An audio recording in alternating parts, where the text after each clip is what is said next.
Close your eyes and journey back to the 5th century before the Common Era. Picture a city bathed in golden Mediterranean sunlight, where marble temples gleam against an impossibly blue sky. This is Athens, at the height of its glory. The year is 449 BCE, and Athens stands as the jewel of the ancient world. The Persian Wars have ended, and from the ashes of conflict, something extraordinary has emerged. Under the leadership of Pericles, Athens enters what history will remember as its golden age, a period of unprecedented cultural, intellectual, and artistic achievement that would shape Western civilization for millennia to come. Imagine walking through the Agora, the great marketplace and civic center of Athens. The morning sun casts long shadows across the stone-paved square. Here, beneath colonnaded walkways, citizens gather not merely to trade goods, but to exchange ideas. The air buzzes with debate and discussion. This is where democracy is being born. For the first time in human history, ordinary citizens have a direct voice in their governance. Every free male Athenian citizen, regardless of wealth or birth, can speak in the assembly. They vote on laws, decide matters of war and peace, and hold their leaders accountable. It is an experiment that will echo through the ages. Picture the Pnyx, a hill overlooking the city where the assembly meets. Thousands of citizens gather in the open air, listening to orators argue their cases. The debates are passionate, sometimes heated, but always grounded in the revolutionary idea that the people themselves should determine their destiny. This is the birthplace of civic participation, of the notion that every voice matters. Now, let your mind wander to a quieter corner of the Agora. Here, beneath the shade of plane trees, a peculiar figure holds court. He is Socrates, barefoot and simply dressed, asking questions that unsettle the comfortable certainties of his listeners. What is justice, he asks? What is virtue? How should we live? Socrates owns nothing but questions, yet he is shaping the future of human thought. He teaches that the unexamined life is not worth living, that true wisdom begins with admitting what we do not know.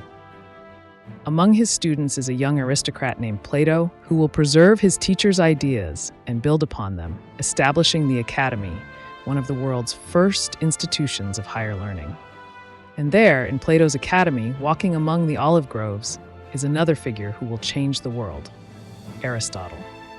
Student of Plato, future tutor of Alexander the Great, Aristotle is creating a new way of understanding reality itself. He observes, categorizes, and analyzes everything from politics to poetry, from biology to ethics. His works will dominate Western thought for 2,000 years. As evening falls, imagine the citizens of Athens making their way to the Theater of Dionysus, carved into the southern slope of the Acropolis.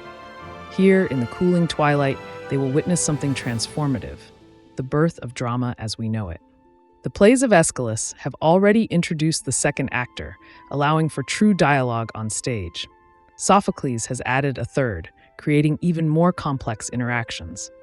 Tonight, perhaps, they are watching Oedipus Rex, a tragedy that explores fate, free will, and the limits of human knowledge with a sophistication that still moves audiences today. Or perhaps it is a comedy by Aristophanes, filled with bawdy humor and sharp political satire. Here, the powerful are mocked, social conventions are questioned, and nothing is too sacred to be examined through the lens of laughter. This is democracy in action, the freedom to critique and challenge embodied in art. Picture the Parthenon, rising majestically atop the Acropolis. Its construction, overseen by the sculptor Phidias under Pericles' direction, represents the pinnacle of classical architecture. Every proportion is calculated to create visual harmony. The columns lean slightly inward, the floor curves imperceptibly upward, all to create an illusion of perfect straightness to the human eye. Inside stands a colossal statue of Athena, the city's patron goddess, covered in gold and ivory. She is the embodiment of wisdom and strategic warfare, the divine protector of this extraordinary experiment in human potential.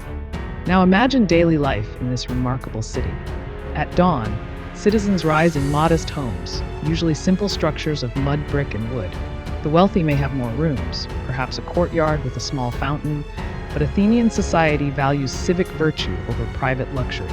Men gather in the agora for business and politics. Women, though excluded from public life, manage complex households, oversee slaves, and raise children who will carry forward Athenian culture. In workshops around the city, craftsmen create the beautiful pottery that will carry images of Greek life and myth to every corner of the Mediterranean world. At the gymnasium, young men train their bodies as rigorously as they train their minds. The ideal Athenian is both physically capable and intellectually sharp, a warrior philosopher who can defend the city in battle and contribute to its governance in peace. As our journey through Golden Age Athens draws to a close, consider the extraordinary legacy of this place and time. The Athenians of the 5th century BCE created democracy, not as a perfect system, but as an ongoing experiment in human self-governance. They gave us philosophy as a systematic pursuit of wisdom and truth. They invented drama and transformed poetry into an art form that explores the deepest questions of human existence. Their architecture established proportions and principles that would influence building for thousands of years. Their sculpture captured the human form with unprecedented realism and grace. Their historians, like Herodotus and Thucydides, invented the discipline of history itself, seeking to understand the past through evidence and analysis rather than myth alone. The Golden Age of Athens was not perfect. It rested on the labor of slaves. It excluded women from political life. It could be arrogant in its treatment of other Greek cities, leading eventually to the destructive Peloponnesian War that would end this golden era.